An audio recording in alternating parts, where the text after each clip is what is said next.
बर्तमान जो आम मैंने देखुं आमर परिवार हो कि अन्य परिवार हो कि आत्मीय स्वजन मान हो जो मैंने मृत्युवरण कर मृत्युर शेष द्वार ठिया कि किसी समय पर से मृत्युवरण करेंगे से पचारे तुम बर्तमान कौन चाहूच आपण बर्तमान मृत्यु शज्या पड़ते आपन कौन दरकार से व्यक्ति जन कौन कहे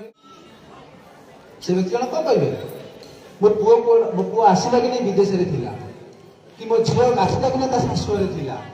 कि मो नातीटा कुआड़े गला मो पुओ खाइलानी कि नहीं मु मरीगला पर मो पिला माने किमिति चलिबे। अरे भाई तुम तो मृत्यु शज्या से तुम पिला कि चलुछन से बंचुଛନ୍ତି कि नहीं से खाऊଛନ୍ତି कि नहीं खाऊଛନ୍ତି ना बंचुଛନ୍ତି ना तो तुम गला पर भी से बंचे ही कहीं मरबार ना जिते दिन पर्यंत भगवान आयुष से कर्मफल अनुसार ही बचे एवं आम मृत्युवरण कर सारा जी करदेबा तो आम परिवार कौन आम पछे पछे चली कहूँ ना निज स्त्री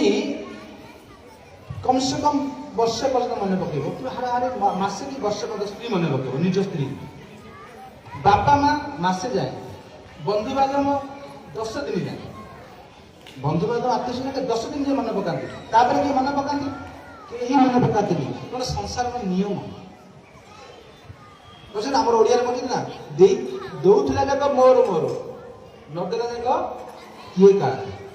जदि आम किसी दौवा अन्य मानक समस्त मोर मोर कहे जदि आम किसी देवानी क्या तो संसार कहीं भी कहे मोर कारण निज बापा निज पुओ को पचारे निज पुओ निज बापा को पचारे आज समाज ए प्रकार श्रीमद भागवत गीता कह मृत्यु समय आम प्रकृत कर्तव्य हूँ आम भगवान को चिंता करना।